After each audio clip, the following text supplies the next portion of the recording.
Il est notre créateur, rédempteur, régénérateur. À lui soit la gloire dans l'église, à lui soit la gloire dans nos vies, à lui soit la gloire dans nos familles, à lui Jésus, Jésus et rien que Jésus. Qu'il soit encore béni ce matin et c'est en son nom que nous avons ainsi prié et nous disons Amen, Amen, Amen, gloire au Seigneur.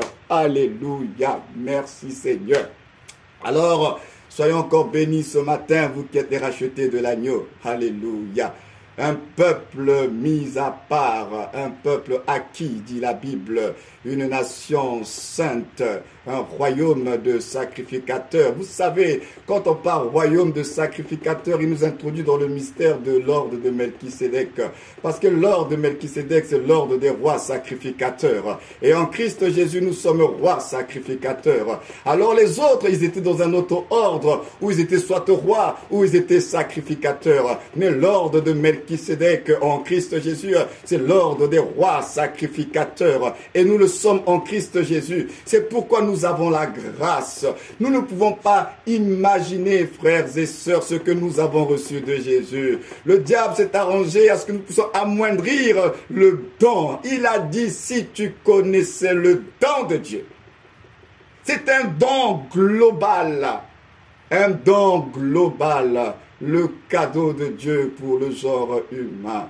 Alors oui, ce matin, nous ne perdrons pas de vue l'essentiel de Dieu. Tout à l'heure, on a écouté 2 cantiques et je vous disais, prenez le temps d'apprécier parce que nous parlerons ce matin de l'œuvre de la croix et le repos de la grâce. Parce que pour comprendre le repos de la grâce, c'est ce qu'on a fait tout à l'heure de façon très pratique. On va comprendre un peu le mystère du repos. Parce que Dieu est un Dieu qui est bon. Et l'œuvre de la croix n'est pas seulement une œuvre pour pardonner nos péchés.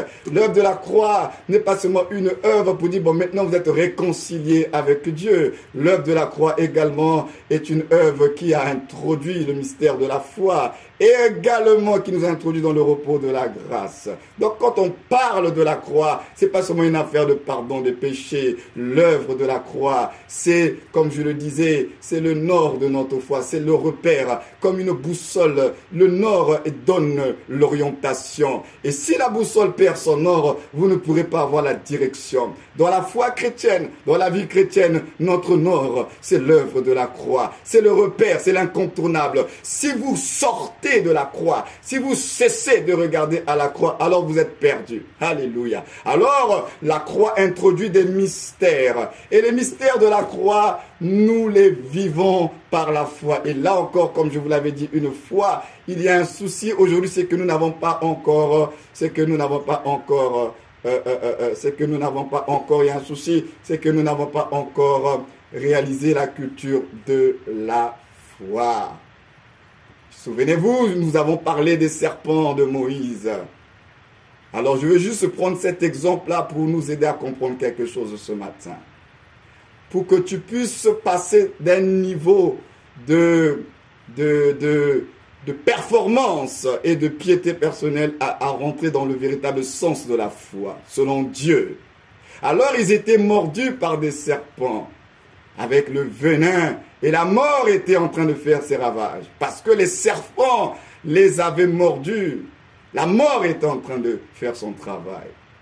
Et la réponse de Dieu pour arrêter cette mort, ce massacre. Alors Moïse devait faire un serpent, mais un serpent d'airain. Les reins symbolisent le jugement. Alors, Moïse élève le serpent. Maintenant, qu'est-ce que Dieu dit? Ils sont mordus. Ils sont en train de souffrir. La mort est en train de régner. Alors Dieu dit tout simplement, et c'est ça notre Dieu, Dieu n'a pas changé. Dieu leur dit tout simplement, celui qui regardera le serpent de Moïse qui a été élevé, le serpent d'airain. On précise, mais ce n'est pas n'importe quel serpent, c'est un serpent d'airain qui a été revêtu d'airain. Christ a porté notre condition et il a porté le jugement dans son corps. Le châtiment qui nous donne la paix est retombé sur lui. Il est le serpent d'airain, celui qui a porté le châtiment, et c'est ce châtiment qu'il a porté qui nous donne la paix. Alors, il dit, regardez au serpent de Moïse. Alors il n'a pas demandé, allez ramasser des feuilles, des branches, faites une certaine mixture et des pansements. Il demande une chose qui, humainement parlant, n'est pas très logique. Il leur demande de faire une chose qui est simple, que même un enfant peut faire. Vous vous rendez compte que ce que Dieu demande au peuple pour être délivré, guéri, même un enfant peut le faire. Alors il dit tout simplement, levez la tête et regardez au serpent de Moïse. Et toute personne qui regardera au serpent de Moïse sera guérie. C'est tout. Mais, je répète, même un enfant peut le faire. Alors aujourd'hui, concernant notre foi, le salut, la délivrance de Dieu, nous sommes montés dans trop de choses compliquées. Le Seigneur dit c'est par la foi. Alors ils étaient dans le principe de la foi dans le désert. Par le principe de la foi, c'est tout simplement faire confiance à celui qui t'a donné l'instruction. Dieu leur a dit, levez la tête et regardez. Ils devaient tout simplement lever la tête et regarder. C'est aussi simple que cela. Mais la puissance qui est relâchée par l'obéissance. Parce qu'au final, la véritable puissance, c'est pas le fait d'avoir levé la tête. C'est l'obéissance qui a relâché la puissance de Dieu. Alors ils ont levé la tête. Ils ont regardé. Et à cause de leur obéissance, à cause de la confiance, Dieu a relâché la puissance de guérison. C'est ça le principe de la foi. C'est pas compliqué, c'est tout simplement nous devons apprendre à faire confiance à celui qui a fait les promesses. Quand Dieu te dit d'aller à gauche, si tu es convaincu que c'est Dieu qui a parlé, tu vas à gauche. Tu ne te poses pas des questions. Ils se sont pas dit mais ce sont les serpents. Les autres sont déjà morts. L'hémorragie a vraiment pris de l'ampleur dans le camp. Comment on peut seulement lever la tête? Non. Non, c'est trop simple. Ben, c'est ça le mystère de la foi. C'est simple pour que la gloire ne revienne pas aux hommes. C'est simple pour que l'honneur ne revienne pas aux hommes. Pour que toute la gloire revienne à ce Dieu-là. Alors il fait tout pour que la louange le revienne toujours. Parce que si nous commençons à rentrer par nos efforts, peut-être que tu te diras, c'est par mon intelligence, c'est par mon discernement, c'est par ma technique, j'ai trouvé la bonne technique, voilà le résultat. Alors Dieu veut que tu ne puisses pas te reposer sur toi, sur ta technique, sur tes performances, sur tes compétences, mais que tu puisses te reposer sur lui. C'est pourquoi nous parlons du repos, de la grâce. C'est-à-dire, nous parlerons sur l'importance pour nous de nous reposer. Tu te reposes sur quoi? Reposer comme un support. Tu te reposes sur quoi?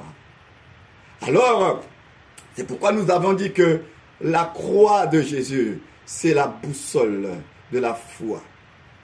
Si nous cessons de regarder, nous allons être perdus. C'est celui qui regarde qui est sauvé.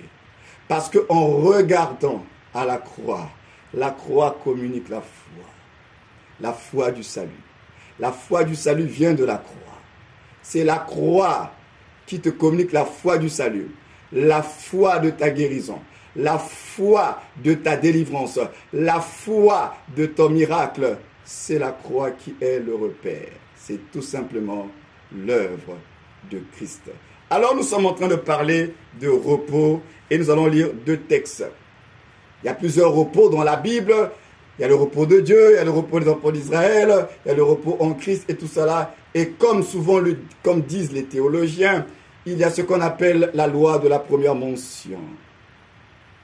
La loi de la première mention, c'est-à-dire quand est-ce pour la première fois la chose a été énoncée dans la parole de Dieu. Et la loi de la première mention par rapport au repos, au Shabbat, nous avons cela dans Genèse et c'est avec Dieu lui-même. Donc c'est important de comprendre le principe avec Dieu. Parce que tous les autres sont comme des interprétations du principe premier. Alors nous sommes dans Genèse chapitre 2. Nous sommes là dans la première mention de cette histoire de repos avec le Seigneur. Alléluia. Genèse chapitre 2 verset 1er. C'était ainsi que furent terminés le ciel et la terre, et toute leur armée.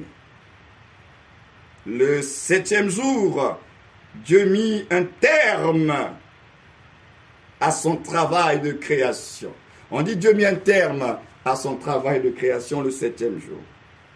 Il se reposa de toute son activité le 7e jour. Dieu bénit le 7e jour et en fit un jour saint, parce que ce jour-là, il se reposa de toute son activité, de tout ce qu'il avait créé. Vous allez remarquer avec moi que la Bible, lorsqu'elle parle du repos de Dieu, elle l'associe toujours à l'activité. On ne fait que préciser, on ne dit pas tout simplement que Dieu, il a tout créé et puis Dieu se reposa, point. On précise qu'il se reposa de l'activité. C'est une précision qui est importante. Ce n'est pas Dieu se reposa parce qu'il a beaucoup travaillé et qu'il est fatigué. On nous donne une précision qui a tout son sens pour comprendre le repos. Dieu se reposa de toute son activité. Et à la fin, on dit encore, Dieu bénit le 7e jour. Et on fait un jour saint. Parce que ce jour-là, il se reposa de toute son activité, de tout ce qu'il avait créé. Il se reposa. Alors, d'entrée de jeu, j'aimerais vous le dire que Dieu ne se fatigue pas.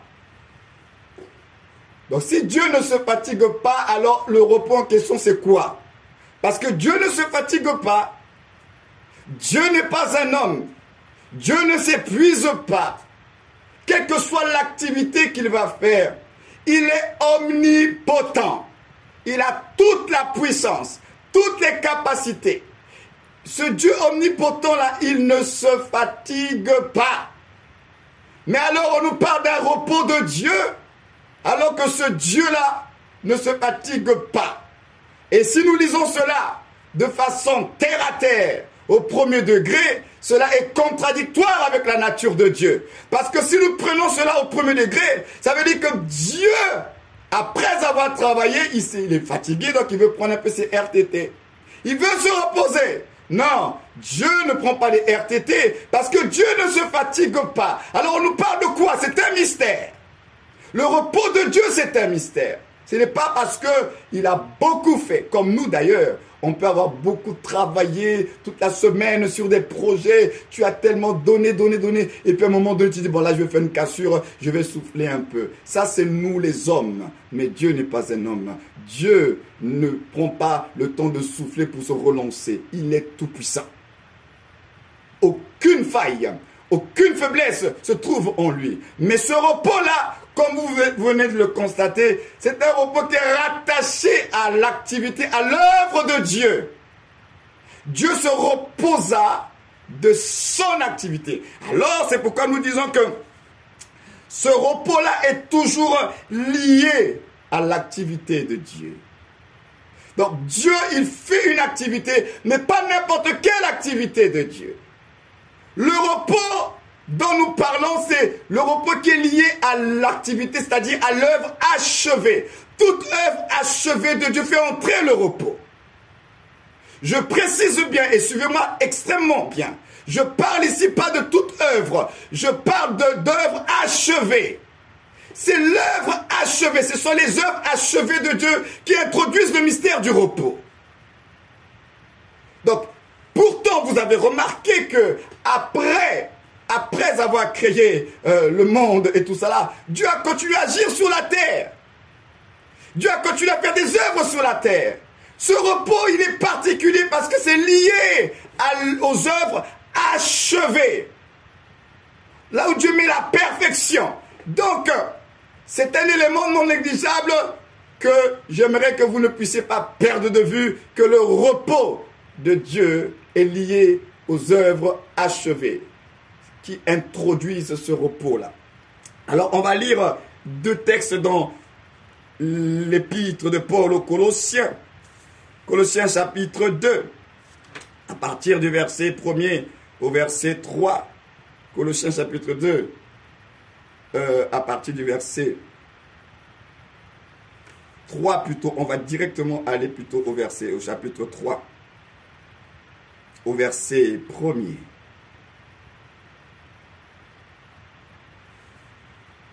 Colossiens 3, verset 1er. Si donc, vous êtes ressuscités avec Christ, recherchez les choses d'en haut, où Christ est assis à la droite de Dieu. Attachez-vous aux réalités d'en haut et non à celles qui sont sur la terre. En effet, vous avez connu la mort et votre vie est cachée avec Christ en Dieu. Quand Christ, votre vie, apparaîtra, alors vous apparaîtrez aussi avec lui dans la gloire. Alors on peut faire maintenant un retour au chapitre 2, au verset 10. Chapitre 2 de Colossiens, le verset 10. Vous avez tout pleinement en lui, qui est le chef de toute domination et de toute autorité. C'est en lui aussi que vous avez été circoncis d'une circoncision qui n'est pas faite par la main d'homme, mais de la circoncision de Christ, qui consiste à vous dépouiller du corps de votre nature pécheresse. Vous avez en effet été ensevelis avec lui par le baptême, et vous êtes aussi ressuscités en lui et avec lui par la foi en la puissance du Dieu qui l'a ressuscité. Vous qui étiez morts en raison de vos fautes et de l'incirconcision de vos corps, il vous a rendus à la vie avec lui. Il nous a pardonné toutes nos fautes. Il a effacé l'acte rédigé contre nous qui nous condamnait par ses prescriptions et il l'a annulé en le clouant à la croix. Il a ainsi dépouillé les dominations et les autorités et les a données publiquement en spectacle en triomphant d'elles par la croix. Que le nom de notre Seigneur soit donc béni. Alléluia. Donc, nous sommes en train de parler de l'œuvre de la croix et du repos de la grâce qui est lié à la croix. Pourquoi nous parlons de repos? Déjà, s'il faut le prendre au premier degré, on se repose parce que on a beaucoup travaillé et on a besoin de souffler un peu. Ça, c'est ce qui est humain. Donc, quand il n'y a pas de repos, ça veut dire qu'il y a activité, il y a travail. On est toujours en train de bouger, on court à droite et à gauche, on court à droite et à gauche. Quand il n'y a pas de repos. C'est pourquoi Dieu s'est arrangé à ce que les êtres humains ne puissent pas courir perpétuellement. Il y a dans notre corps, Dieu a mis une loi, la loi du repos, qui consiste à ce que, à un moment donné, tu as travaillé la journée, vous étiez en activité la journée, et puis votre corps, il va réclamer le sommeil. Il faut dormir, il faut s'arrêter, il faut dormir parce que le sommeil, c'est pas juste dormir pour dormir. Le sommeil, normalement, d'après ce que disent les scientifiques, il est aussi réparateur. Donc, il y a la loi déjà dans notre corps. Et il y a même cette loi, même dans le domaine de l'agriculture, où après avoir moissonné un champ, et à un moment donné, il faut après laisser la terre se reposer. Les choses ne se font pas de façon perpétuelle. Il y a toujours comme une cassure de réparation, de régénération, de restauration. Dieu a mis ces lois-là de repos qui vont amener une certaine régénération, réparation, restauration. Ça, c'est Dieu. Donc, la vie n'est pas linéaire. Il y a des cassures et ces cassures-là sont très importantes pour nous aider à pouvoir rebondir. Ça, ce sont les lois de Dieu que nous trouvons dans notre propre corps et dans la vie de tous les jours. Alors, nous sommes en train de parler d'œuvre. Je vous avais dit que le repos dont nous sommes en train de parler par rapport à Dieu, ce n'est pas le repos qui est lié à une fatigue de Dieu, mais c'est un repos qui est lié à l'activité achevée de Dieu.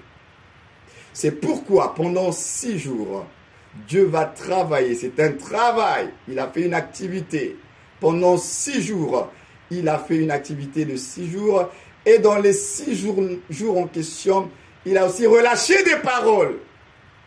6 jours, il a relâché des paroles. En fait, il a fait ce travail-là à travers des paroles. Ce sont ces paroles-là qui ont travaillé. Ce n'est pas Dieu directement. Ce sont des paroles. Il a relâché des paroles et les paroles ont commencé à faire leur travail. Il a relâché des paroles et les paroles ont fait leur travail. Il a relâché des paroles et les paroles ont fait leur travail. Ça, c'est le mystère de Dieu dans son activité par la parole. C'est la parole qui a fait l'œuvre de Dieu. Et après 6 jours, la particularité du 6e jour, c'est que Dieu va faire 2 opérations le 6e jour. La première opération, il va créer les animaux qui rampent sur la terre, voilà. Mais il ne va pas que créer, parce que souvent, certains disent que le 6e jour, Dieu a créé l'homme. Oui, Dieu a créé l'homme, mais l'homme n'a pas été créé le premier, le 6e jour. Avant l'homme, il y a eu d'abord des animaux qui rampent sur la terre. Je ne sais pas si vous avez fait attention quand vous lisez votre Bible. Le 6e jour, Dieu n'a pas créé l'homme le premier. Il a créé, si vous voulez, on va le lire. Peut-être que vous l'aviez lu et cela vous avait échappé. J'aimerais nous rappeler un peu la parole de Dieu. Alors nous sommes dans Genèse au verset 24, parce que le 5e jour, Dieu il va libérer des paroles pour qu'il y ait les animaux qui vivent et les oiseaux dans le ciel au-dessus de la terre, de créer les grands poissons, tous les animaux vivants capables de se déplacer, l'eau en plus là, selon leurs espèces. Il crée aussi tous les oiseaux selon leurs espèces, donc les poissons, les oiseaux, il va créer cela le 5e jour. Reproduisez-vous. Au verset 24, Dieu dit que la terre produise des animaux vivants selon leurs espèces. Du bétail, donc, les bétails, les reptiles, les animaux terrestres selon leur espèce, Dieu va le faire le 6e jour. Dieu fit les animaux terrestres selon leurs espèces, les bétails selon son espèce et tous les reptiles de la terre selon leur espèce. Dieu vit que cela était bon. Alors si c'était terminé, on aurait terminé, il eut un soir, il eut un matin. Mais Dieu continue, puis Dieu dit, la suite, verset 26, « Faisons l'homme à notre image, à notre semblance, qui domine sur les poissons de la mer, sur les oiseaux du ciel, sur les bétails justement, sur toute la terre et sur tous les reptiles qui rampent sur la terre. Dieu créa l'homme à son image, il le créa à l'image de Dieu, il créa l'homme et la femme, Dieu les bénit et leur dit, reproduisez-vous, devenez nombreux. » Bon, nous connaissons l'histoire. Et puis à la fin, verset 31, Dieu regarda tout ce qu'il avait fait et il constata que c'était très bon. Et il eut un soir, il eut un matin, ce fut le 6e jour. Le 6e jour, Dieu a fait comme le double. Remarquez pour ceux qui sont les lecteurs de la Bible, lorsque Dieu donne la manne aux enfants d'Israël, je dis bien, le 6e jour, suivez-moi très attentivement, le 6e jour, il y a un double travail qui a été fait. Parce que le 7e, il y avait le repos. La manne, pour ceux qui sont les lecteurs de la Bible, qu'est-ce qui se passe le 6e jour? Les lecteurs de la Bible, le 6e jour, tous les jours, ils ramassent une portion de la manne.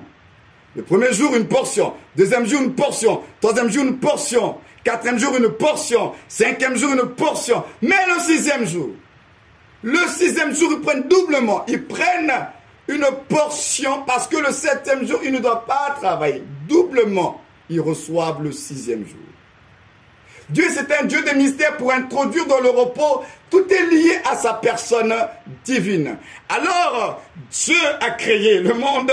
Il a créé tout ce qu'il avait à créer. Et le 7e jour, on dit Dieu se reposa de ses œuvres. Alors, de quoi il est question? Dieu se reposa de toute son activité. Dieu était satisfait. Alors, le repos de Dieu, c'est sa satisfaction. C'est-à-dire que Dieu, il a créé, il a mis en place quelque chose et maintenant, c'est la partie où Dieu apprécie son ouvrage. Il contemple son ouvrage. Il il est dans l'émerveillement de son ouvrage. Il est en train de regarder son ouvrage, il est satisfait.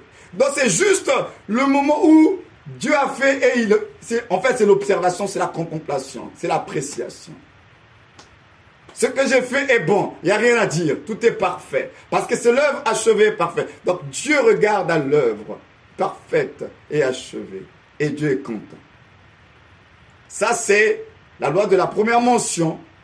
Ça c'est le repos de Dieu. Selon Genèse. Ce n'est pas un repos parce qu'il est fatigué. C'est Dieu qui apprécie sa création. C'est Dieu qui contemple sa création. C'est Dieu qui s'émerveille lui-même devant sa création. Ça, c'est selon Genèse 2 qu'on vient de lire. Alors, on va maintenant directement avec la réalité de tout ça. La réalité de tout ça, c'est en Christ Jésus, parce que Christ, c'est lui qui est le mystère de tous les mystères, mais qui a été dévoilé. Jésus-Christ, je vous ai dit que le repos, puisque nous parlons de l'œuvre de la croix, je disais que le repos était lié à l'activité. Pas n'importe quelle activité. Parce que, après la création du monde, comme je vous l'ai dit, Dieu continue à agir sur la terre. Mais là où il est mentionné qu'il y a le repos, c'est après avoir créé le monde avec la création de l'homme. Jésus-Christ arrive. La croix, on dit que c'est une œuvre. Et l'œuvre de la croix va se passer en 6 heures. N'oubliez pas, la création se fait en 6 jours. L'œuvre de la croix va se faire en 6 heures. La création se fait en 6 jours avec 7 paroles. L'œuvre de la croix se fait en 6 heures avec 7 paroles que Christ va relâcher sur la croix. Je suis en train de dire que toute œuvre achevée de Dieu, il introduit le repos. L'œuvre de la croix, c'est pourquoi lorsque nous parlons de la croix, nous disons que c'est l'œuvre achevée, parfaite de Christ, qui est le dernier Adam, notre Seigneur. Il a fait cette œuvre en 6 heures, c'est-à-dire Jésus était sur la croix pendant 6 heures. Et les 6 heures-là ont été divisées en 2. Les premières heures où il était là, sur la croix, où il a libéré des paroles à Marie, à Jean, voilà, c'est ta maman, ne priez pas, pardonne-leur, Père. Il y a cette partie-là, il est là sur la croix, les 3 premières heures là. Et les 3 autres heures, c'est à partir de la 6e heure, où il y a les ténèbres maintenant qui vont être sur la terre. Ça se divise en 2. Il y a les 3 premières heures avant les ténèbres et il y a les 3 autres heures avec les ténèbres. C'est tout un travail, la croix. Alors, et pendant ces 6 heures, Jésus libère des paroles. Il libère 7 paroles sur la croix. 7 paroles. On avait parlé la dernière fois des 7 noms rédempteurs de notre Dieu en la personne de Jésus. Donc le chiffre 7 accompagne l'œuvre de la croix. Donc pendant les 6 heures là, il n'est pas juste en train de souffrir. Pendant les 6 heures, il est en train de travailler. C'est pourquoi nous avions dit que lorsque nous parlons de la croix, il y a déjà les 3 domaines majeurs que le Christ va régler concernant le genre humain. L'œuvre de la croix, c'est d'abord une œuvre pour mettre un terme à l'ancienne création en Adam. L'ancienne création prend fin, s'arrête à la croix. Parce que la résurrection de Jésus, le travail de la croix qui va l'amener à la résurrection, c'est ce travail qui va introduire la nouvelle création. Mais l'ancienne création va s'arrêter à la croix. Il va mettre un terme à la création adamique à la croix. C'est pourquoi il doit venir semblable à Adam pour s'identifier au genre humain, se substituer à nous et prendre sur lui ce que nous devrions prendre, mais on n'était pas capable de le vivre, de le supporter.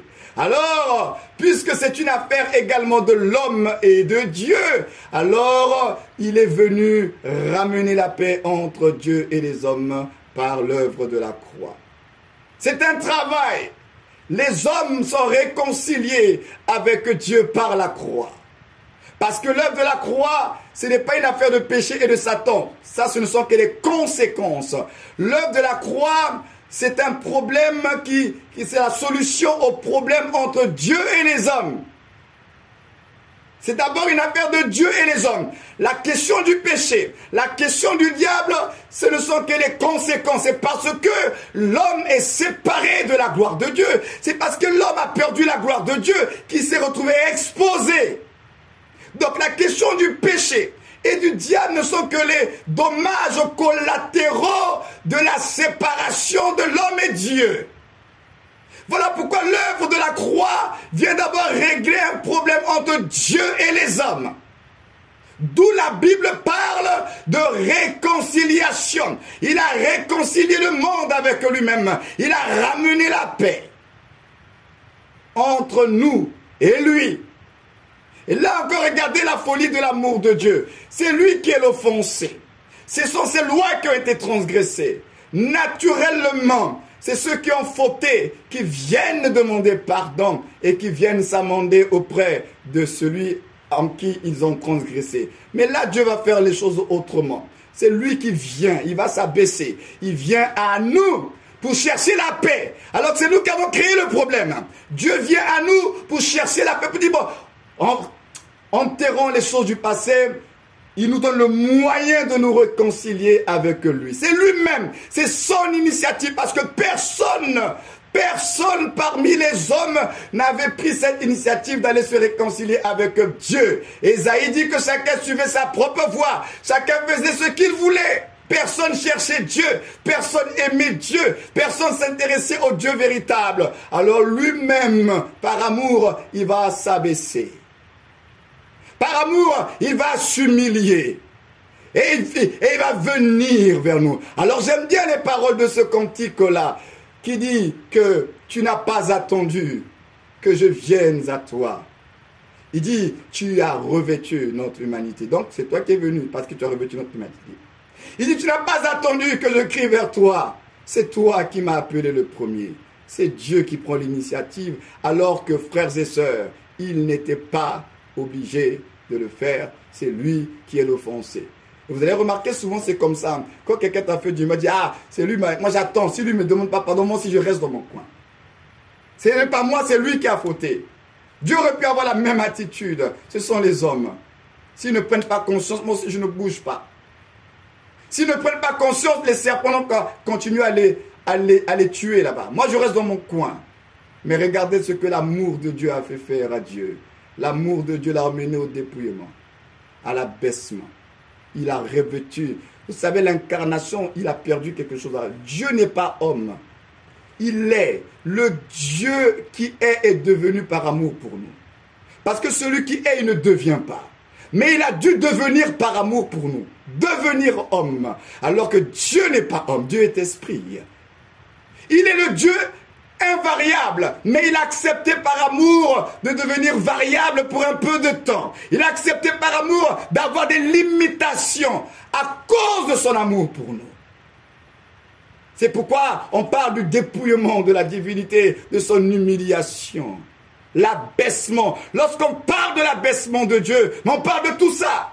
Regardez comment un Dieu si haut, Elion, le Dieu très haut. Regardez comment il est descendu si bas. Devenu comme un esclave, dit la Bible. Il a revêtu notre humanité et il a été rendu semblable à un esclave. Ça, c'est le travail de l'amour de Dieu. Il travaille dans son amour. Et alors, dans le travail de son amour, il restaure la paix entre les hommes et lui. Sa justice, il nous donne cela. Notre injustice, il le prend sur lui. C'est pourquoi je vous ai parlé des transferts. L'œuvre de la croix, c'est le lieu des transferts et des opérations divines. Il transfère sa justice et tout ce qui est mauvais de vous là, il lui prend ça dans son corps. Ce qui est à lui, il nous donne. Ce qui est à nous, on le prend. Il prend notre vêtement de péché et son vêtement de justice, il nous le donne. Dieu se dépouille pour nous revêtir dans son amour. Dieu se dépouille de sa justice en Christ pour nous revêtir et il prend notre manteau de péché. Voilà pourquoi 2 Corinthiens 5, 21 déclare, celui qui n'a point connu le péché, il n'a jamais eu le manteau du péché. Il n'a jamais été revêtu par le péché. De sa conception jusqu'à la 6e heure de la croix, il avait toujours son manteau de justice. Mais de la 6e heure de la croix, lorsque les ténèbres vont se mettre en place, il se dépouille de son manteau de justice. Il nous le donne à nous et lui prend notre manteau de péché. Et c'est à ce moment-là que la lumière du monde, lui qui était la lumière va s'éteindre, les ténèbres vont s'installer, parce que celui qui était lumière, il est devenu péché. Il transfère sa justice et lui devient péché à notre place. Et comme il est devenu péché, maintenant, il va porter le châtiment qui nous donne la paix. Il reçoit le châtiment qui nous donne la paix à cause du péché. Parce qu'il devait payer le prix du péché. Le salaire du péché, c'est la mort. Le salaire du péché, c'est la mort. Il fallait qu'il meure. Parce que s'il n'était pas mort, ça veut dire que le salaire n'est pas encore payé. S'il n'était pas mort, ça veut dire que la dette n'est pas encore réglée. Pour que la dette, parce que nous étions redevables au péché, au diable. Alors pour sortir de la dette, de la redevabilité, il fallait qu'il meure. Il fallait qu'il meure et que le sang soit versé. Il n'a pas fait semblant. Il est mort. Le corps qui lui a été formé était un corps mortel. Un Dieu immortel et éternel et a revêtu la mortalité des hommes. C'est incroyable ce que l'amour de Dieu peut faire. Il était Dieu. La Bible dit qu'en lui habite corporellement toute la plénitude de la divinité. Mais toute la plénitude de la divinité était dans un corps mortel, alors que ce Dieu est un Dieu immortel et éternel. Alors il a habité dans un corps mortel pour venir nous délivrer. L'amour nous délivre. Dieu nous aime tellement, frères et sœurs. Alors il a travaillé. Il a travaillé pour que nous puissions avoir la paix. Que la paix soit réglée. Il a travaillé pour que la condition de péché que nous avions en Adam, que nous puissions être délivrés de cela, pour que nous revêtions la condition de la sainteté. Il a travaillé pour que la servitude dans laquelle nous étions, la servitude des puissances des ténèbres, avec tous les décrets, toutes les malédictions, toutes ces choses-là, il a travaillé afin de nous délivrer de leur emprise. Il a déchiré l'acte dont les ordonnances nous condamnaient. La Bible dit qu'il a déchiré. La croix, c'était pas seulement une affaire de pardon des péchés. Pourquoi on dit qu'il a déchiré l'acte dont les ordonnances nous condamnaient? Oui, nous étions dans la condamnation, mais il a déchiré cet acte. Comment il a déchiré cet acte-là? Parce qu'en s'identifiant à nous, en se substituant à nous, il a pris sur lui toutes nos malédictions, dit la Bible. Et il nous a transféré sa bénédiction. Voilà pourquoi la Bible dit que celui qui est en Christ, il est béni de toutes sortes de bénédictions dans les lieux célestes. Et nous sommes des hommes bénis de Dieu. Mais alors, pourquoi nous vivons certaines malédictions? C'est pourquoi nous devons comprendre la réalité du repos et les conséquences de l'œuvre de la croix. Alors, quand nous vivons les effets de la malédiction, est-ce que ça veut dire que Christ ne nous a pas bénis? Oh, que si nous sommes bénis. Alors, comment on sort alors de la malédiction puisqu'on est béni en Christ? Ça aussi, on le verra par la grâce du Seigneur. Donc, nous parlons de son travail. Il a travaillé. Les transferts, les opérations financières ont été faites. Il a crédité nos comptes de la justice de Dieu, de la paix. Il a crédité les comptes qui étaient débiteurs. Il a crédité cela. Donc il a fait un travail de crédit, il a fait les opérations. C'est comme quand quelqu'un a le besoin, fais-moi un virement. Tu fais le virement. Alors, pour certains, ça fait 2 jours, 4 jours, en tout cas, un transfert a été fait. Mais la croix, c'est un lieu de transfert. Il a transféré. Il a transféré sur notre compte. Là où il n'y avait rien. Il n'y avait rien, frères et sœurs, dans notre compte. On était au rouge. On était plus que dans les moins là. On était dans les soustractions. toute notre vie de soustraction en soustraction. Nous avons vécu de soustraction en soustraction, de manquement en manquement. Lui, il vient pour additionner et multiplier. En lui, nous avons toutes choses. Nous passons de la soustraction à la multiplication, Jésus-Christ le Seigneur. Parce qu'avant lui, il n'y avait que soustraction. Il vient créditer et il nous donne l'abondance de sa grâce. Et c'est pourquoi, en lui, dit la Bible, nous avons toutes choses. Alors, comment on peut mépriser, comment on peut ne pas réaliser ce travail de la croix? Une fois, j'avais posé la question et j'aimerais encore nous la reposer ce matin pour que vous réalisez l'importance de l'œuvre de la croix. Dites-moi un peu de vous-même dans votre propre conscience. Donnez-moi ne fût-ce qu'une seule raison pour laquelle Dieu doit vous bénir. Dieu doit vous guérir. Pourquoi il doit le faire? Ou bien vous avez besoin qu'il le fasse. Pourquoi? Est-ce que Dieu est obligé de te guérir, de te bénir? Quelle est la raison? Pourquoi nous réclamons des guérisons, des bénédictions? Pourquoi? Pourquoi? Est-ce que Dieu est obligé de te guérir, de te bénir? Mais souvent nous parlons comme si c'était un droit comme ça là, et que lui n'a pas le choix. Quelle est la cause qui pousse Dieu à agir pour nous? Je reformule ma phrase, c'est ça. Parce que Dieu, pour agir, il faut qu'il y ait une cause. Quelle est la raison qui va justifier les actions de Dieu pour ta vie? Parce que tout le monde se bat pour sa vie, justement. On se bat. Ma vie, on se bat. On court là-bas. On va là-bas. On fait des annonces là-bas. Tout le monde se bat.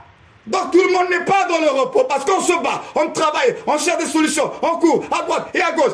Quelle est la raison qui doit justifier les interventions de Dieu dans ta vie? La raison ou bien les raisons. Est-ce que là où tu es là, tu peux en donner deux? Certainement que tu vas en donner deux. Mais si dans les raisons que tu donnes là, il n'y a pas Christ dedans, sache que Dieu ne fait pas parce que tu lui as demandé de faire. Dieu ne fait pas parce que tu es dans la souffrance ou bien dans la douleur. Si ce n'est que ça que tu mets en avant, ce n'est pas la raison qui va le pousser à agir. Mais si tu te souviens que Jésus à la croix, il a travaillé pour toi, que l'œuvre de la croix c'était pour toi, la guérison c'est pour toi, la délivrance c'est pour toi, tout ce qui concerne les malédictions, il a pris cela à la croix, alors tu te présentes devant Dieu conformément sur la base, tu te reposes sur l'œuvre parfaite et achevée de Jésus pour toi. C'est pourquoi nous parlons du repos de la grâce. C'est-à-dire que la vie en Christ, nous avons un repos. Nous nous reposons sur une œuvre. L'œuvre de Jésus-Christ à la croix. Parce que c'est cette œuvre-là qui nous a ouvert les droits. Et tout ce que Dieu va faire aujourd'hui où je vous parle, il le fait à cause de ce que Jésus a fait. Donc l'œuvre de Christ restera toujours jusqu'à ce qu'il revienne le fondement des interventions divines en notre faveur. Son corps et son sang. Son corps et son sang. Le corps de Jésus qui porte nos péchés. Le sang de Jésus qui nous rachète, qui nous lave, qui nous purifie, qui nous libère, qui règle le problème de la dette. C'est pourquoi je vous disais que les opérations de la croix se font sur la base du corps et du sang. Le corps et le sang. Les œuvres qui sont liées au corps et les œuvres qui sont liées au sang de Jésus. Donc tout ce que tu vas vivre en tant que croyant doit se reposer sur la croix. Toutes tes attentes doivent être conformément aux promesses de la croix, au travail de la croix. En fait, ta vie, le repos, l'œuvre de la croix nous a introduits dans le repos de la grâce. Et le repos de la grâce, elle nous a communiqué la foi. La foi, parce que le repos, ce n'est pas la passivité ici. Ce n'est pas l'inactivité. Lui, il a travaillé pour nous introduire dans le repos de la grâce. Mais le repos de la grâce ne pourra se vivre que par la foi dans l'œuvre de la grâce. C'est-à-dire la croix. Vous ne vivrez pas le repos de la grâce sans vous référer à l'œuvre de la croix. Parce que la foi qui vous permettra de vivre le repos de la grâce, c'est la foi qui est liée, qui est rattachée à l'œuvre parfaite et achevée de la croix. Donc, c'est sur la base, c'est pour le fondement de notre repos. C'est l'œuvre de la croix. Et cette œuvre de la croix nous introduit dans une vie de foi. Donc, le repos de la grâce nous introduit dans la vie de foi. Parce que pour jouir de ce repos-là, tu ne pourras le jouir que par la foi. C'est par la foi que nous croyons, comme dit la Bible, que le monde a été créé par Dieu.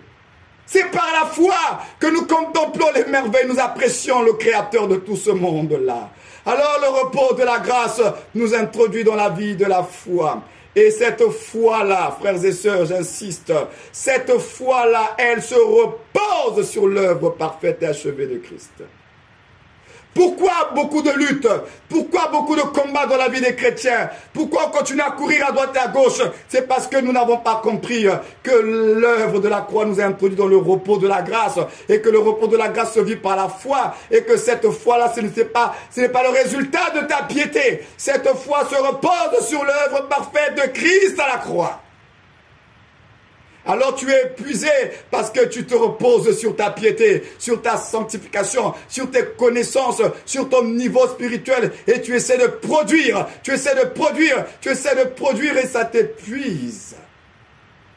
Alors que lui dit, mais pourquoi tu vas t'épuiser? Moi j'étais introduit dans le repos de la grâce et le repos de la grâce nous a introduits dans la vie de la foi. Et cette foi-là qui se repose sur l'œuvre de la croix, c'est cette foi-là qui nous permet de mener le combat du croyant qui est le combat de la foi. Votre combat véritable, c'est le combat de la foi. Le diable cherche à toucher votre foi. Parce que Satan sait que s'il paralyse la foi du croyant, s'il crée le trouble sur les fondements de votre foi, c'est fini pour votre vie. Il le sait. Voilà pourquoi la réponse de Dieu, même au diable pour le nouveau croyant, c'est aussi une réponse de la foi. On dit résister. Résister. Donc tu ne résisteras pas sans la foi. Si tu cherches à résister parce que tant que Jésus n'est pas revenu, le diable continuera à exercer sur la terre, à nous tenter et à chercher, à nous créer des histoires. Donc pour pouvoir résister, la Bible dit c'est par la foi. On dit résister avec une foi ferme. Or la fermeté de ta foi découle de la compréhension de l'œuvre de la croix. Parce que ta victoire, ton assurance viennent de la croix, de ce que Jésus a fait pour toi. Parce que si Jésus n'avait pas fait cette œuvre-là, qui allait tenir devant l'ennemi? Dites-moi un peu. Vous allez tenir devant le diable comment? Avec quelles ressources? Avec quelles ressources vous allez tenir devant le diable alors qu'avant qu'on soit en Christ, on était tous dans la servitude, on était tous dans le royaume de Satan et personne n'a fait la rébellion dans son royaume. Il nous a tous matés correctement quand on était en dehors de Christ. Maintenant que tu es en Christ, comment penses-tu tenir devant le diable? C'est pourquoi le Seigneur a pourvu avec l'œuvre de la croix à tous les moyens, à toutes les ressources, à tous les outils qui nous permettront de tenir. Et c'est par la foi en ce que Jésus a fait. Alors la Bible dit, résistez-le avec une foi ferme. Et il s'enfuira loin de vous. La Bible dit, ils l'ont vaincu à cause de la parole de leur témoignage et du sang de l'agneau. Qu'as-tu compris de ce que l'agneau a fait pour toi? Qu'as-tu compris de l'œuvre de l'agneau pour toi? Parce que tout ce qui concerne l'immolation de l'agneau, l'agneau a été immolé sur l'autel de Golgotha. C'est la croix. Donc tout ce qui concerne l'agneau, c'est sur la croix que ça se passe. Le corps a été crucifié, le sang a été répandu. Donc là où il y a l'agneau, c'est là où il y a la croix. Parce que la croix, c'est l'autel de l'agneau. C'est l'autel du sacrifice. Alors ils l'ont vaincu à cause du sang de l'agneau et de la parole de leur témoignage. La parole rendue au sujet de ce que l'agneau de Dieu a fait pour nous à travers son corps et à travers son sang. Et lorsque tu as la fermeté, l'assurance, tu proclames cela. Parce que dans le repos, tu apprécies. Dans le repos, tu contemples. Et tu te dis, oui, il a fait ceci. Et cela est très bon. Cette œuvre me concerne. Merci Seigneur pour la délivrance, pour la guérison, pour la restauration de ce que tu nous as donné en Christ Jésus. Alors quand nous prenons le temps de contempler la croix, quand nous prenons le temps de rester fixés sur la croix, et même quand l'ennemi va arriver, parce que tu es tellement fixé, tu es tellement contemplatif de l'œuvre de Christ pour toi. Et quand l'ennemi vient avec le mensonge, tu l'arrêtes tout dessus, tu dis arrière de moi Satan, tu as menti. Parce que tu es tellement dans la contemplation de l'œuvre de Christ que cela te délivre des peurs. Tu es tellement dans la contemplation de l'œuvre de Christ pour toi, cela te délivre de toutes les incertitudes parce que tu apprécies domaine après domaine, aspect après aspect de ce qu'il a fait pour toi et tu restes là, tu te dis waouh. Et surtout qu'à la fin, il te fait comprendre que j'ai fait tout cela, c'est pour toi. Tu te dis, c'est moi le bénéficiaire. Alors si je suis le bénéficiaire de tout cela, pourquoi je dois continuer à vivre comme cela? Si tout ce que nous vivons n'est pas comme lui, il l'a prévu, si les choses que tu vis dans ta vie sont en opposition avec ce que lui, il a fait pour toi à la croix, alors ne sois pas passif, hein, parce que ce n'est pas normal justement. Ce que lui, il a fait pour toi, c'est un droit pour toi.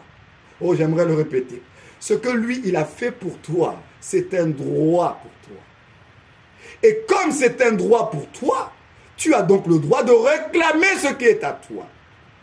Et ce que tu vis dans ta vie de tous les jours, qui ne correspond pas à ce que lui, il a fait pour toi, ne l'accepte pas. Tu es obligé à ce moment-là de rentrer dans le combat de la foi. N'accepte pas ce que tu vis et qui ne correspond pas aux droits que lui t'a donné, aux accès que lui t'a donné. Quand tu constates que ça va dans tous les sens dans ta vie, ne reste pas passif, vous direz Dieu, pauvre de moi, viens à mon secours. Non, rentre dans le combat de la foi et regarde à la croix et parle ce que Christ a fait pour toi. Parle tout le travail de son corps, parle tout le travail du sang de Jésus, parce que c'est ton droit. Tu ne posséderas pas en pleurant. J'aimerais déjà décourager quelqu'un. Tu vas beaucoup pleurer. Ce n'est pas parce que tu auras beaucoup pleuré que tu vas posséder. Tu vas posséder en combattant par la foi. Tu posséderas en combattant par la foi. Et le combat de la foi se repose sur l'œuvre de la croix.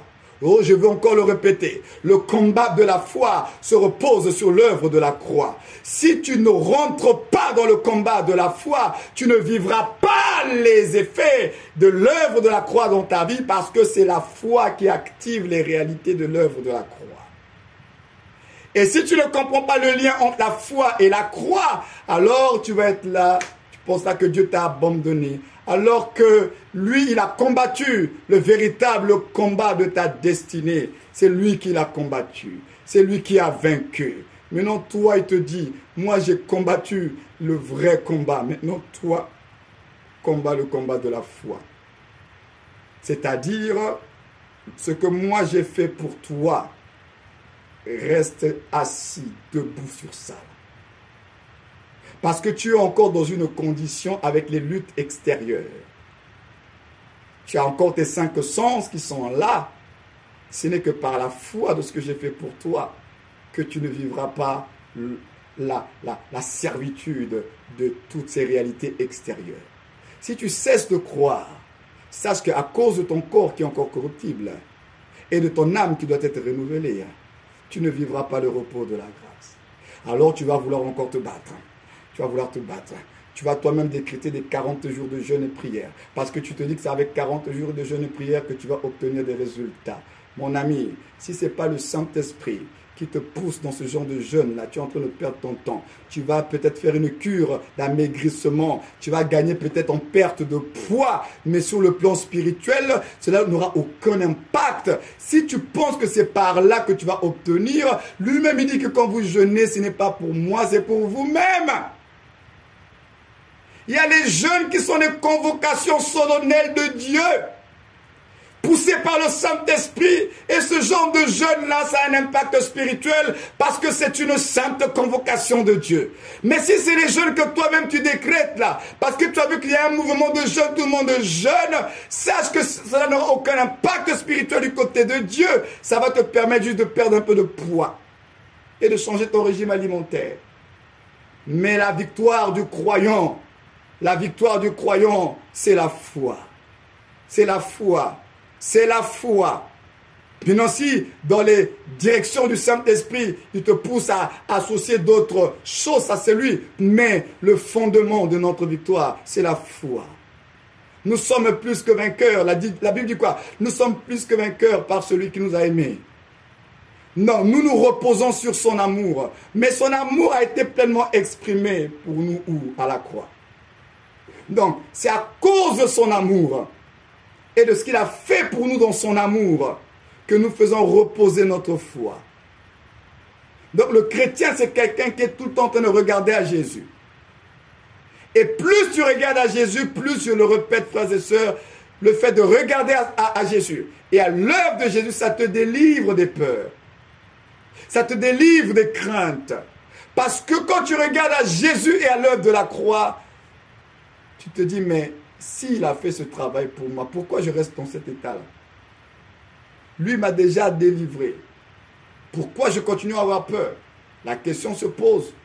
Et si je posais une deuxième question ce matin, pourquoi tu continues à avoir peur?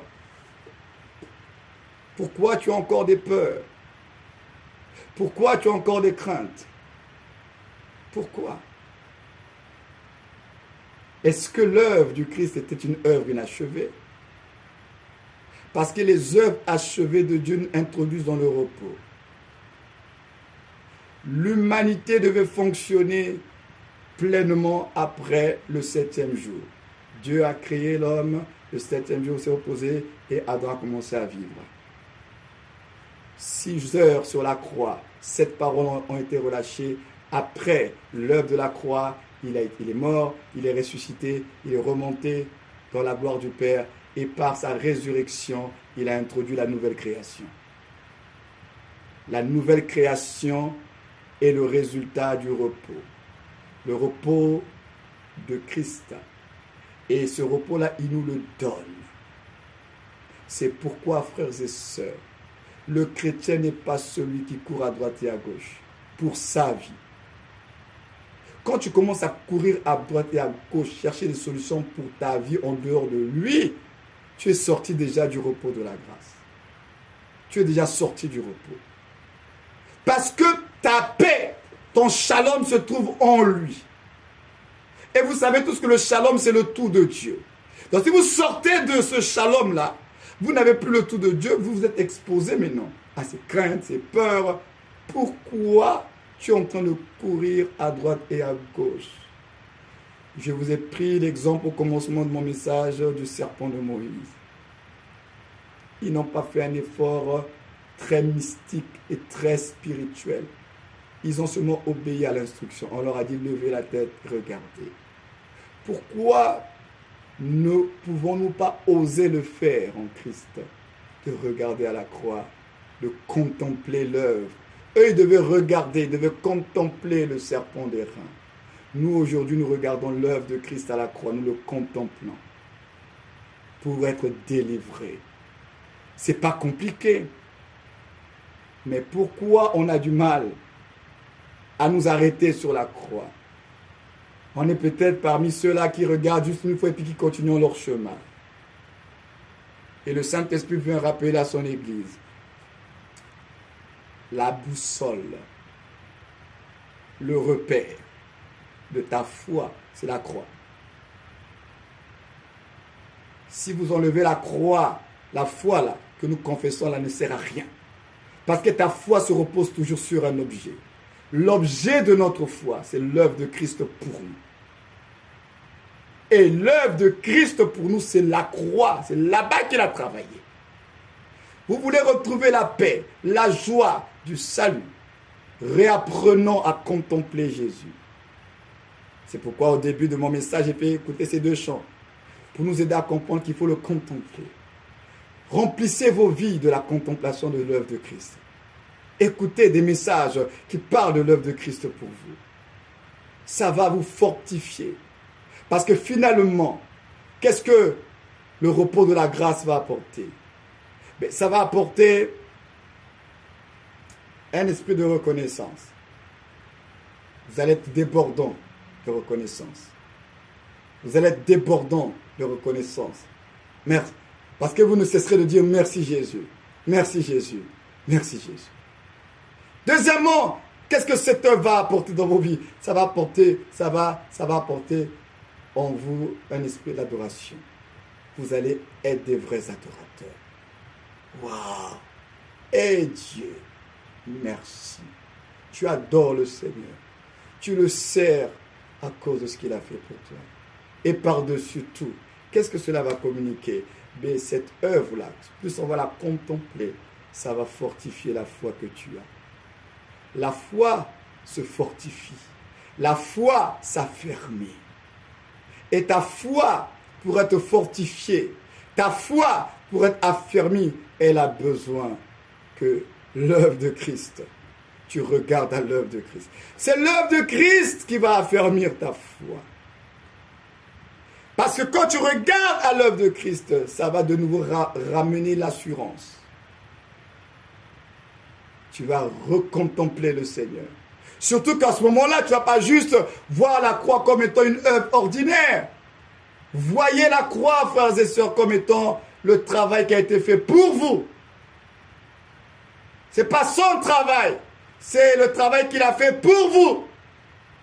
Cessez d'être loin de la croix. Cessez de vous exclure de la croix.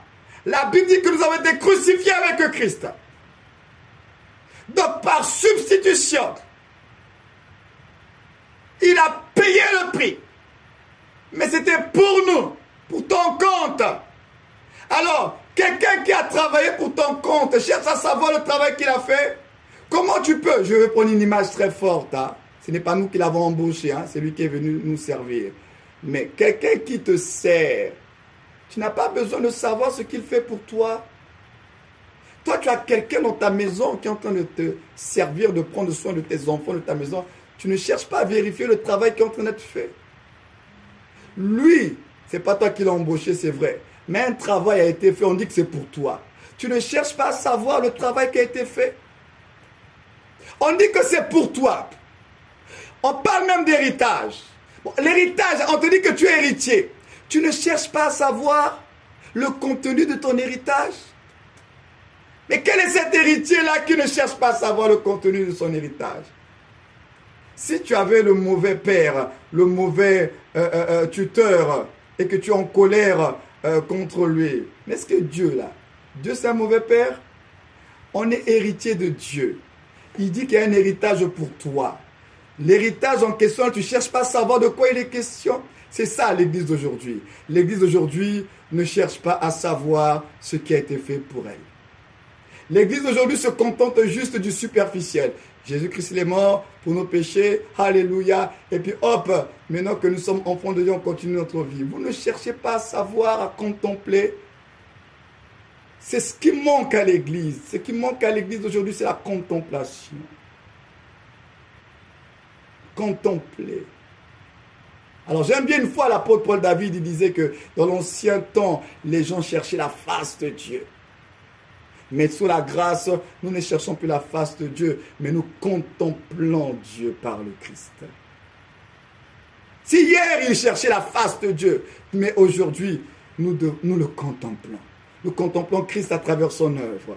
Nous contemplons Dieu à travers le Christ et l'œuvre de Christ. C'est pourquoi nous devons apprendre à contempler. Vous cherchez trop des méthodes sophistiquées. Revenez tout simplement à la croix. Regardez le serpent de Moïse. Regardez Christ élevé et appréciez l'œuvre. Tout simplement. Ça peut être simple, mais comme pour le serpent, même un enfant pouvait lever la tête et regarder. Christ, c'est la même chose. Regardez. Qu'est-ce que Jésus a fait pour vous? Regardez seulement. Quand le diable vient avec son monstre, il dit, arrière de moi, Satan. Tous les problèmes qui me concernaient, toi et moi, Satan, Christ a déjà payé.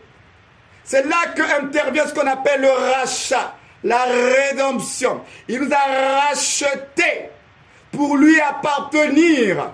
Donc aujourd'hui, nous sommes rachetés par le sang de Jésus pour appartenir à Christ Jésus. Donc Satan ne peut plus te réclamer parce que le sang, la mort de Jésus, le sang de Jésus a payé le prix du rachat. Donc aujourd'hui que tu es en Christ et que le sang a déjà été versé, il n'a plus à te réclamer quoi que ce soit. Et quand il vient, parce que vous ne l'empêcherez pas de réclamer, quand il vient avec ses réclamations et avec tous ses mensonges dans les réclamations, tu connais la valeur du sang de Jésus, alors à ce moment-là, tu lui rappelles que Christ est mort, le sang a été versé pour moi. Tout ça, c'est la croix, frères et sœurs. Prends le temps de contempler. Au lieu de paniquer, tu vis des situations dans ta vie, tu commences à paniquer, tu cherches des pasteurs, des prophètes à droite et à gauche. Prends le temps de t'arrêter. Regarde le serpent qui a été élevé. Prends le temps de t'arrêter. La solution ne viendra pas d'un pasteur. Je vous avais dit que la réponse de Dieu, c'est Christ. La réponse de Dieu restera toujours Jésus. La réponse de Dieu, ce n'est pas un apôtre, ce n'est pas un prophète, ce n'est pas un pasteur, un docteur. La réponse de Dieu, c'est Jésus-Christ et Jésus-Christ crucifié. Donc tu dois apprendre à regarder à Jésus. Vous comptez trop sur les hommes. Vous regardez trop aux hommes. Regardons à Jésus. Regarde à Jésus, contemple les merveilles de son œuvre parfaite et achevée, parce que c'est une œuvre qui a introduit le repos de la grâce. Un repos qui se repose sur l'œuvre de la grâce. Alors je terminerai par cette phrase que j'ai écrite en disant que l'œuvre de la croix nous communique la foi pour vivre le repos de la grâce. Vivre sous la grâce, c'est vivre sous le repos de l'œuvre de la grâce. Je le répète, vivre sous la grâce, c'est vivre sous le repos de l'œuvre de la grâce. Et l'œuvre de la grâce, c'est se reposer sur ce que Jésus a fait pour nous à la croix. C'est la croix. C'est la croix. C'est la croix. Donc après ce culte-là, frères et sœurs, prends le temps de t'asseoir et de contempler. Je ne te demande pas de faire beaucoup d'agitation. On va être très pratique. Prends le temps, assieds-toi et contemple l'œuvre de Christ. La rédemption. Tout ce qui concerne l'œuvre de Jésus là. Contemple cela. Tout ce que la Bible dit, tous les en lui là. Allez, repartez dans Éphésiens. Repartez dans tous les en lui là. Vous voulez contempler, repartez dans les en lui. Asseyez-vous. Et maintenant, parce que Éphésiens nous explique les réalités qui se sont produites. Alors, asseyez-vous. Et puis repartez dans les en lui. Vous contemplez en lui. Et ceci, cela. En lui, par lui, en lui. Repartons dans les en lui. Et n'oublie pas que ta vie doit se reposer sur l'œuvre qu'il a faite pour toi. Dans tous les en lui là, repars dans Éphésiens, va dans Colossiens, va dans Philippiens, repars pour apprécier l'œuvre. En lui, nous avons ceci. En lui, je suis. En lui, repartez dans les en lui. Éphésiens, Colossiens, repartez là-bas. Plus vous serez conscient de tous les en lui là, ça va vous libérer des peurs inutiles. Ça va vous libérer des combats, de courir à droite à gauche inutilement. En lui, le Rédempteur est le don de Dieu. Il est le don de Dieu. Par l'œuvre de la croix, il nous a délivrés. Et c'est Jésus de Nazareth. Mais la résurrection, nous avons aussi un autre don. Vous voyez comment Dieu, c'est un Dieu des cadeaux. Dieu aime faire les cadeaux. Si tu ne le savais pas, Dieu aime faire les cadeaux. Le cadeau de Dieu pour la rédemption, c'est l'agneau. C'est Jésus de Nazareth. Et le cadeau de Dieu pour la nouvelle vie, là, la régénération, c'est le Saint-Esprit. Le Saint-Esprit, c'est le don de Dieu. C'est lui l'incontournable. L'incontournable dans la rédemption, c'est l'agneau. C'est pourquoi dans la rédemption, tout tourne autour de la croix. La croix, l'agneau. Mais dans la régénération, là, la résurrection, après la résurrection, tout tourne autour du Saint-Esprit.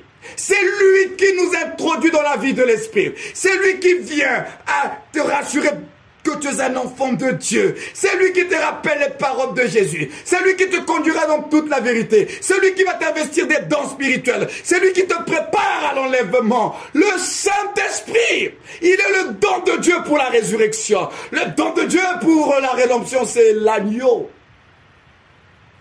C'est pourquoi, n'oublions pas, là nous parlons de la rédemption, l'œuvre de la croix, parce que cette croix-là, les conséquences de l'œuvre de la croix vont nous accompagner jusqu'à la résurrection. Parce que ce n'est que par la résurrection que nous pourrons vivre ce qu'il a fait pour nous à la croix. Parce que le travail de la croix était un travail prophétique.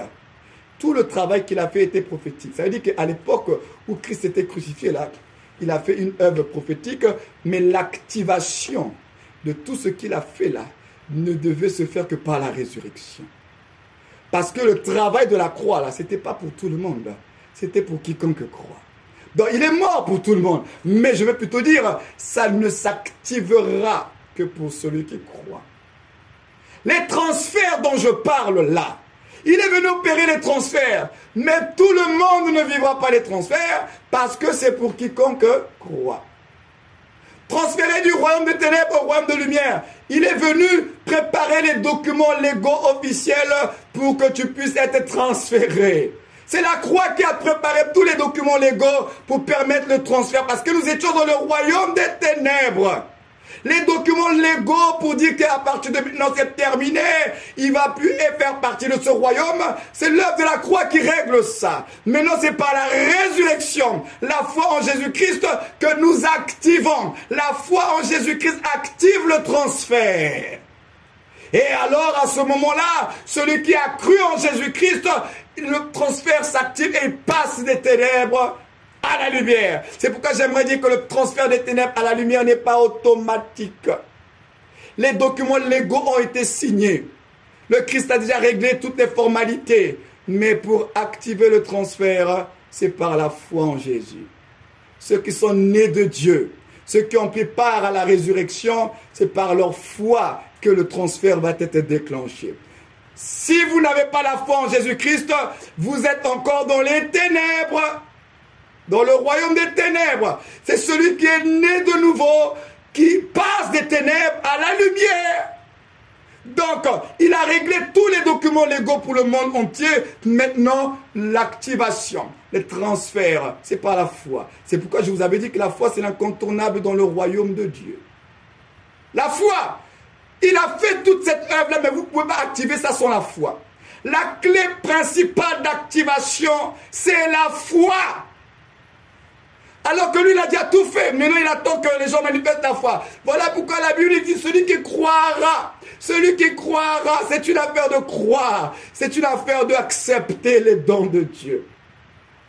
Souvenez-vous, en matière de dons, qu'est-ce que je vous avais dit? Un don est gratuit. Pour toi qui le reçois. Mais il a coûté à celui qui te le donne. Et le don, tu peux ou ne pas l'accepter.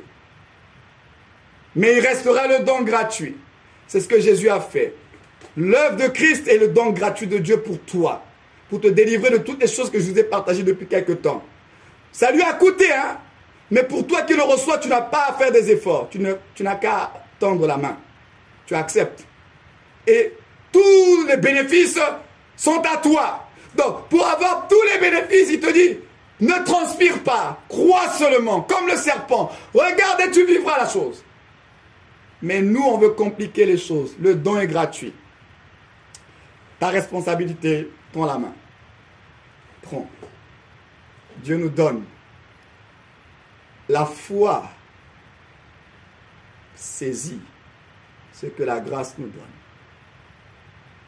La foi, la grâce a des cadeaux. Les cadeaux de la grâce se saisissent par la foi. La loi a exigé, mais la grâce a donné. Et quand la grâce donne, elle a juste besoin de trouver une main qui prend, qui reçoit. Tout est à notre disposition. C'est tout simplement faire confiance à celui qui a été élevé et qui est mort pour nous. Alors on va prier. On va prier et à partir d'aujourd'hui, ne pleure plus pour n'importe quoi. Ne t'inquiète pas pour n'importe quoi. N'aie pas peur de n'importe quoi. Il y a un autel vers lequel tu peux regarder. Parce qu'un travail a été achevé. Il ne s'est pas arrêté en chemin. Il n'est pas le Dieu des œuvres inachevées. Un travail a été achevé à la croix pour te faire rentrer dans le repos de la grâce. Un repos qui t'introduit dans le combat de la foi. Mais un combat qui se repose sur l'œuvre de Dieu pour toi. À partir de maintenant, face à tout ce que tu pourras vivre, réapprends à contempler. Réapprends à t'émerveiller comme un enfant s'émerveille devant la mer, devant le ciel étoilé. Réapprenons à nous émerveiller devant l'œuvre de Dieu pour nous en Christ Jésus. Alors tu as prié pour toi-même au nom de Jésus. Yakare sotoko mo shata ribaba shata resotoko. Maike resoto mondo robosha. Oh Seigneur, merci pour Jésus. Merci pour le don. Merci pour ce cadeau. Merci, merci, merci Seigneur. Pour l'œuvre parfaite de Golgotha. Alléluia. Reko sotoko rababa. Tu ne veux pas, tu as dit qu'ils ont oublié la croix. Tu m'as dit ramène la croix à la maison. Ils ont oublié la croix. Quand l'Église oublie la croix, quand les chrétiens oublient la croix, c'est le désastre. Oh Seigneur, oui, pardonne-nous. Pardonne-nous, Seigneur, d'avoir oublié souvent la croix. Pardonne-nous, Seigneur, de ne pas avoir mis cette œuvre à la place qu'elle doit avoir, à la plus haute place de notre vie. Oh Dieu, pardonne-nous. Te supplions au nom de Jésus. Nous ne voulons pas oublier la croix. Nous voulons garder tous les jours la conscience que quelqu'un a travaillé pour nous. Quelqu'un a travaillé pour notre bien. Quelqu'un a travaillé pour notre délivrance. Quelqu'un a travaillé pour notre restauration. Oh Jésus, nous ne voulons pas oublier. Nous ne voulons pas oublier. Et nous voulons garder un cœur plein de reconnaissance à l'égard de tout ce que tu as fait pour nous. C'est avec action de grâce, au nom de Jésus, le Christ, le Seigneur, que nous avons ainsi prié. Et nous pouvons dire Amen, Amen. On acclame le roi des rois. Alléluia. Gloire à Jésus, gloire à Jésus, gloire à Jésus. Alléluia. Que Dieu vous bénisse. Shalom, shalom à vous tous. Alors, on passe la parole au modérateur.